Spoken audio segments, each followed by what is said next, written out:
एक ऐसे लड़के को डेट करी थी who was 11 years older than me. Exactly. 11 देख रहे हो, कोई फर्क नहीं पड़ता तुम्हारी एज क्या है। लड़की है ना 11 साल बड़े आदमी को भी डेट करती है। तो अगर तुम 40 साल के हो तो भी तुम्हें 28-29 साल की लड़की मिल सकती है। ओके, कोई बड़ी बात नहीं। अगर तुम 30 साल के हो तो इतनी छोटी लड़की से तो शादी मत ही करना जो 19 साल की हो, राइट? प्लीज मत करना, क्योंकि मजा नहीं आएगा, तुम्हें ऐसा लगेगा छोटे बच्चे से बात कर रहा हूं। तो प्लीज वो चीज अवॉइड करना। लेकिन अगर तुम 35 साल के हो तो तुम्हें छोटी लड़की मिल सकती है, इवन तुम्हें अगर तुम्हें चाहिए तो। ठीक है, मैं अपना प्रेफरेंस नहीं बता रहा, मैं तुम्हें बता रहा हूँ कि तुम ये जो इतना ज्यादा इनसिक्योर हो जाते हो ना। हाँ, आजकल मैं ना 35 साल 40 साल लोगों को मैं कंसल्ट कर रहा हूँ, राइट? तो उसमें सीन क्या होता है पता है? वो अपने आप को सेल्फ डाउट करते हैं। वो सोचते हैं यार हर्ष मेरी इतनी एज हो गई है, मुझे लड़की मिल ही नहीं सकती। ठीक है, मैं भले ही करियर में इतना अच्छा कर रहा हूँ, मेरे पास इतने पैसे हैं, लेकिन फिर भी मुझे लगता है कि इतने बड़े आदमी से कौन शादी करेगी। कर लेगी, ठीक है, कोई फर्क नहीं पड़ता। Age is just a number. लड़की को फर्क नहीं पड़ता है, लड़की को ये फर्क पड़ता है कि तुम्हारे अंदर मैस्कुलिनिटी है या तो फिर नहीं है, तुम लीड कर सकते हो या तो फिर नहीं कर सकते, उससे फर्क पड़ता है लड़की को। तो इन सारी फिजूल की बातों पे इतना ज्यादा फोकस करना छोड़ दो। It doesn't fucking matter, okay please. And इसके साथ हम वीडियो को कंटिन्यू करते हैं, ओके? 11 years का डिफरेंस प्रॉब्लम नहीं था, प्रॉब्लम ये था कि मैं उस वक्त सॉरी वो मैं 11th क्लास में थी। फक, 11th क्लास में थी। मतलब अगर वो 11th क्लास में हम कितनी एज में होते हैं? 15, राइट? 15 एज में हम शायद 11th क्लास में होते हैं। हाँ शायद, ऑन एन एवरेज 15 के अराउंड हम 11th में होते हैं। मतलब ये लड़की 15 की थी एंड वो लड़का 25 + 1 26 ईयर्स का था। ठीक है, ओके, थोड़ा ज्यादा अजीब सिनेरियो था, लेकिन ठीक है, होता है, राइट? तो लड़की 15 साल की है, लड़का 26 साल का है, ओके? इसके साथ हम स्टोरी में आगे बढ़ते हैं। तू घर आ, मैं तेरी टांगे तोड़ दूंगी। गोरा गेट रियल इसको पोस्ट करने के बाद। सो उस रिलेशनशिप में I learn one of the most important lessons of my life. Maturity और समझदारी का एज से कोई लेना देना नहीं है। मैं स्कूल में हूँ और जिस इंसान ने अपना स्कूल खत्म कर दिया, ग्रेजुएशन खत्म कर दी, उसको मैं करियर एडवाइस दे रही हूँ। Imagine a school student explaining him what he could do with his degree. मैं पूरा रिसर्च करके उसको बता रही हूँ कि may be you should explore this field, may be you should do that, like girl boards की प्रिपरेशन कर ले, उसको मुझे करिए। ओ, ये थोड़ा सैड था यार। क्यों? तुम्हें खुद नहीं पता तुम्हें क्या करना है। ये दिक्कत बहुत सारे रिलेशनशिप्स में होती है। मुझे एक बंदा बोल रहा था कि यार हर्ष, मुझे है ना पता नहीं था कि रिलेशनशिप में क्या करना होता है। तो मैं उसी से पूछ लेता था कि तू नाराज हो गई तो क्यों नाराज हो गई, तुझे क्या चाहिए, ये गिफ्ट चाहिए, वो गिफ्ट चाहिए, ठीक है? एंड इसमें फिर वो और ज्यादा गुस्सा हो जाती। तो यही दिक्कत है, तुम लड़की से नहीं पूछ सकते कि वो क्यों गुस्सा हो गई है। ओके, पूछ सकते हो, लेकिन पहले देखना होता है कि वहां पे सिचुएशन क्या चल रही है। तुमने कुछ बोला था ऐसा जिसकी वजह से वहां पे प्रॉब्लम हुई, या तो फिर उसको मजा ही नहीं आ रहा, पीरियड्स में है, क्या सीन है, वो सारी चीजें तुम्हें थोड़ा सोचनी पड़ती है। एंड बार बार पूछना नहीं होता, एक बार पूछ लिया, नहीं बताया, ठीक है, ओके, जस्ट रिलैक्स, थोड़ा पेशेंट रहो, ओके? उसके पास रहो, वो बता देगी अगर उसे बताना होगा तो। लेकिन अपनी लाइफ के बारे में, अपने डिसीजंस के बारे में तुम बार बार उसे कंसल्ट कर रहे हो, या तो फिर उसे पूछ रहे हो, डायरेक्शन मांग रहे हो कि यार मुझे बेबी समझ नहीं आ रहा यार, कि मुझे ये वाली जॉब करनी चाहिए या तो फिर वो वाली जॉब करनी चाहिए, मुझे यहाँ पे इंडिया में रहना चाहिए या तो फिर मुझे वहां पे अब्रॉड सेटल हो जाना चाहिए, मुझे ऑफर मिल रहा है तो। ठीक है, बार बार इतना ज्यादा पूछने की जरूरत नहीं होती है।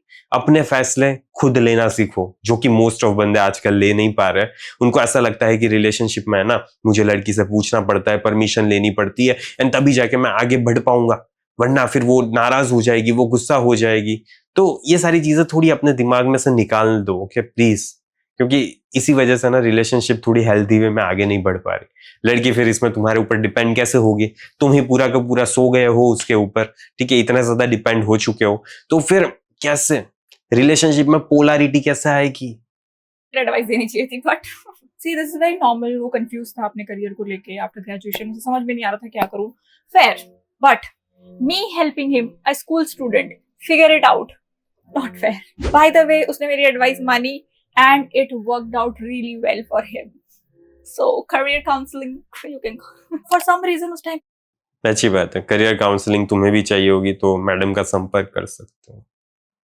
मैं सोचती थी wow I am so mature, oh my God मुझसे एडवाइस दी जा रही है, wow what was wrong with him and what was wrong with मी।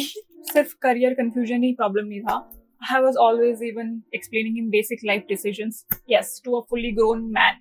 अच्छा हो, तुम्हें पता है आजकल मैं एक चीज बहुत ज्यादा कॉमन सुन रहा हूँ, मे बी तुमने भी कभी लड़की के सामने से सुनी होगी, लड़की तुम्हें बोली होगी या तो फिर तुम्हें नहीं तो किसी और को बोली होगी कि देख मैं तुझे सब कुछ नहीं सिखाने वाली कि रिलेशनशिप में कैसे बिहेव करना होता है, कैसे बात करनी होती है, या तू मुझे कैसे ट्रीट करेगा, या तू मुझे कैसे गिफ्ट लेकर देगा, या तो फिर तू मुझे कहाँ पे बाहर लेकर जाएगा, मैं तुझे नहीं सिखाने वाली।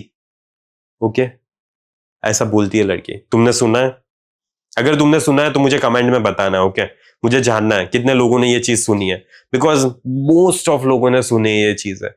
लड़की बोलेगी कि मैं तुझे नहीं सिखाने वाली, क्योंकि लड़की को है ना नहीं सिखाना होता यार, वो पहले ही एक प्री कंसीव्ड नोशंस को लेकर चलती है कि बंदा अगर रिलेशनशिप में आ रहा है तो उसे ऑलरेडी सब कुछ पता है, लेकिन फिर उसे पता चलता है कि इसको घंटा कुछ नहीं पता, एंड फिर उसको थोड़ा अच्छा नहीं लगता है। इसी वजह से वो ज्यादा सैड हो जाती है, ज्यादा तुम पे गुस्सा करती है, एंड अच्छे से बिहेव नहीं करती है। ये सारी चीजें इसी वजह से होती है क्योंकि उसकी जो एक्सपेक्टेशंस थी वो तुम मीट नहीं कर पा रहे। मैं ये नहीं बोल रहा कि एक्सपेक्टेशंस रखना अच्छी बात है, या तो फिर तुम्हें वो मीट करनी ही चाहिए, लेकिन मैं तुम्हें ये बता रहा हूँ कि क्यों ऐसा होता है। ओके, तो बस तुम्हें एक ही चीज करनी है कि ये सारी चीजों के बारे में थोड़ा सीख लो, क्योंकि इससे तुम्हारी लाइफ में ज्यादा फायदा होने की प्रोबेबिलिटी बढ़ेगी। Right right. while dating a man child. What was wrong with me? Obviously बहुत ही खराब डिसीजन था। Just because तुम्हें लगता है कि तुम बहुत समझदार हो, mature हो, doesn't mean you're ready for every adult relationship. Act your age. पढ़ाई पे ध्यान दो। So finally मुझे अक्ल आ गई थी। सिर्फ 6 महीने हम लोग ने डेट किया and it was a long distance relationship, और भी इश्यूज थे तो लॉन्ग डिस्टेंस रिलेशनशिप, ग्रेट। आजकल पता नहीं जैसे इंस्टाग्राम और ये सारी चीजें इतना ज्यादा फ्लो में बढ़ रही है ना, लॉन्ग डिस्टेंस रिलेशनशिप पीक पे है। लेकिन लॉन्ग डिस्टेंस में दिक्कत क्या होती है पता है? लड़की क्या है ना, इमोशंस इतने ज्यादा फील करवा ही नहीं सकते तुम। स्टार्टिंग के दिनों में वो अच्छा फील करेगी, फिर धीरे धीरे उसको बोरिंगनेस आ जाएगी। क्यों? क्योंकि उसने कभी तुम्हें देखा नहीं है, तुम कभी उसके साथ बाहर नहीं गए हो, ठीक है, अच्छे एक्सपीरियंसेस तुम्हारे साथ हुए नहीं है, एंड इसी वजह से उसे फिर इतना ज्यादा वो हुक्ड अप नहीं रहती, इतना ज्यादा वो इंटरेस्टिंग फाइंड नहीं करती तुम्हारी लाइफ को। वर्कआउट, अब शायद मेरी टांगे टूटने से बच जाए। यस, ब्रेकअप हो गया था, but again what was wrong with me? Was wrong with me मतलब इसका तो ऑब्वियस जवाब यही है ना यार कि वो 11th स्टैंडर्ड में थी, तो फिर और तो क्या ही खराब हो सकता है। 11th स्टैंडर्ड में तुम्हें 11 साल बड़े आदमी से रिलेशनशिप में आना है, तो फिर अब यही है ना कि मैच्योरिटी की कमी तो होगी ऐसी एज में। राइट, सभी की लाइफ में होती है यार। 11 साल में कहाँ पे, 11 साल नहीं सॉरी 11वीं में कितने लोगों को अक्ल होती है कि मेरी लाइफ के लिए क्या अच्छे डिसीजंस है। तुम्हें पता था? नहीं पता था। राइट, तो वो सारी चीजों को हम छोड़ देते हैं।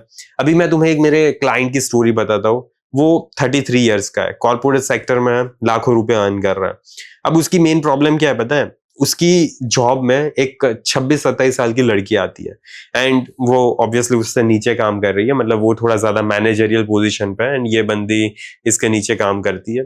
तो सीन ये है कि दोनों एक दूसरे से बात करना स्टार्ट करते हैं, दोनों एक दूसरे के साथ ज्यादा टाइम स्पेंड करना स्टार्ट करते हैं ऑफिस में, एंड फिर ये बंदा थोड़ा ज्यादा उसमें इंटरेस्ट लेने लगता है। लेकिन वो बंदी का क्या सीन था ना, वो बंदी तो लड़के देख रही थी कि उसके लिए कौन सा अच्छा बंदा है, एंड कहीं ना कहीं उसने पहले ही डिसाइड कर लिया था कि मुझे ये बंदा नहीं चाहिए। क्यों? क्योंकि ये बंदे ने ऑलरेडी बहुत ज्यादा कर दिया था इसके लिए। ये बंदे ने अपनी जो भी हैसियत थी उसके अकॉर्डिंगली जहां पे भी इसको दिक्कत आती थी वहां पे इसे हेल्प करता था। एंड लड़कियों का सीन क्या होता है ना कि तुम विदाउट एनी रीजन इतना ज्यादा जब अच्छे बनने लगते हो ना उसके लिए, तो फिर वो ये सोचती है कि ये बंदा तो ऑलरेडी मेरे लिए इतना कुछ कर रहा है, तो फिर मैं क्यों इसकी लाइफ में जाऊं। उसने फिर प्रपोज किया, एक बार नहीं 3 बार प्रपोज किया, एंड तीनों बार लड़की ने मना कर दिया। तो पहली बात तो एक बार प्रपोज करने के बाद दूसरी बार करना ही नहीं होता, लेकिन फिर भी मुझे पता है तुम्हें इमोशनली बहुत ज्यादा ऐसा फील होने लगता है कि मुझे चाहिए ही चाहिए वो बंदी, एंड इस वजह से तुम पूछ रहे हो। लेकिन सबसे पहले इमोशंस पे काम कर लो।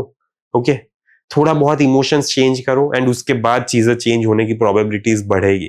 देखो, अगर तुम्हें भी मेरे साथ बात करनी है एंड तुम भी लाखों रुपए अर्न कर रहे हो, एंड तुम्हें मेरी हेल्प चाहिए किसी रिलेशनशिप के प्रॉब्लम के रिगार्डिंग, तो तुम मेरा एक हाई वैल्यू असेसमेंट फॉर्म होगा उसको फिल कर सकते हो, जिसके लिंक तुम्हें मेरे वेबसाइट में मिल जाएगी या तो फिर कमेंट में पिन्ड होगी। ओके, वहां से सिंपली उस फॉर्म को फिल करो एंड अगर मैं तुम्हारी हेल्प कर पाऊंगा तो फिर मैं तुम्हें सिंपली आगे का नेक्स्ट स्टेप बता दूंगा कि आगे हमें कैसे आगे बढ़ना है। ओके, देन फिर हम बात करेंगे। तो इस वीडियो को मैं यहीं पे समाप्त करता हूँ, जल्दी मिलेंगे अगले वीडियो में। Until then ta-ta bye bye see या।